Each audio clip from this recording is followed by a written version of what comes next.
Do you ever wonder how those professional tile installers have wonderful projects that last a long time?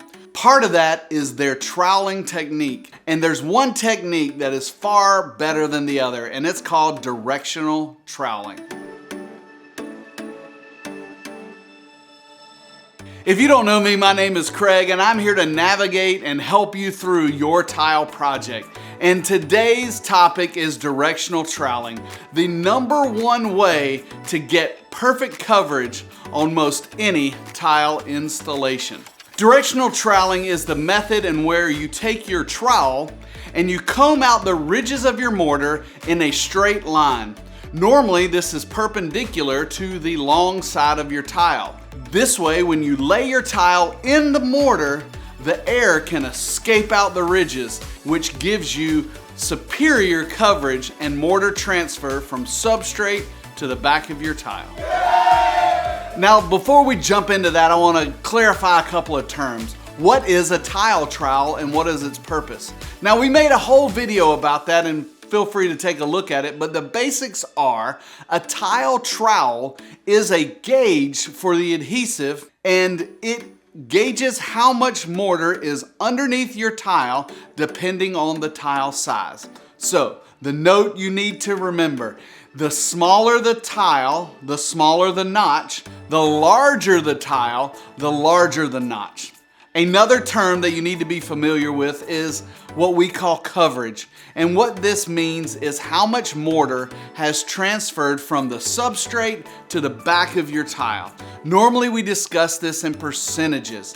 And for most interior dry installations, you want 85% or greater coverage on your tile.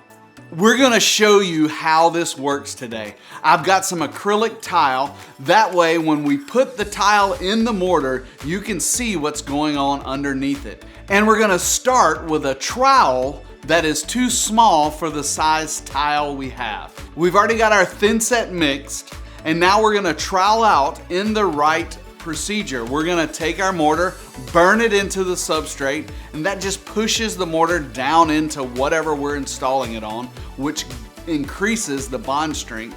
And we're gonna take the notch side of the trowel and trowel out the mortar in a single direction, creating straight lines. Now, the idea of these straight lines is there's ridges and valleys, and when we lay our tile in the mortar, you'll see that it collapses those ridges. The air is stuck in the valleys, but now when we push the tile perpendicular to the ridges, the air is pushed out of the system and it gives us greater coverage. Now you see there's still some air spots left in there, and that's because this trowel is too small for this tile. This size piece of acrylic is perfect for a 1/4 inch by 3/8 inch notch trowel. But we're gonna use the wrong troweling method. This is called the swirl method. This is very popular in vinyl installations, and it works really well for that industry. But for this industry, it causes some problems. So as we trowel out the mortar in a S-shaped swirl, it looks cool, but yet when we lay the tile in it, it still collapses the ridges. But look, air gets caught in the system. The danger of that is when you have an air pocket underneath your tile and drop a hammer on it, it cracks. But if it's 100% covered, it won't. Now let's move to the proper method and the proper size trowel. We're gonna do the same thing. We're gonna burn it into the substrate. We're gonna trowel our mortar out in a single direction. We're gonna lay the tile in it. As we push it forward and back, we can see the ridges collapse completely. There's no air left in the system, and really, it's almost 100% coverage. This is a success. The great thing about it, it is repeatable. But you're not installing a clear tile, so how do you know? The only way to know for sure is while installing is to pull up pieces of tile. When you pull up those pieces of tile out of the fresh mortar, you should see no gaps, no clean spaces on the tile or the floor, and it should really look like a mountain range. If you're enjoying this material, please do me a favor, click that like button. So that's directional troweling. Let me give you a few tips before we leave.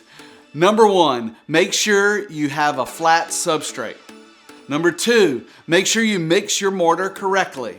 Number 3, make sure you're using the right size trowel for the right size tile. Number 4, trowel the mortar in a single direction, pushing it perpendicular to that, escaping the air. Number 5, make sure you're pulling up tiles regularly to check your coverage. If you do these simple things, this system will last a lifetime. And for our bonus tip, check out this video right here. I made it just for you. But before you click like and subscribe, and I'll see you next time. Let's keep learning together and tile the world.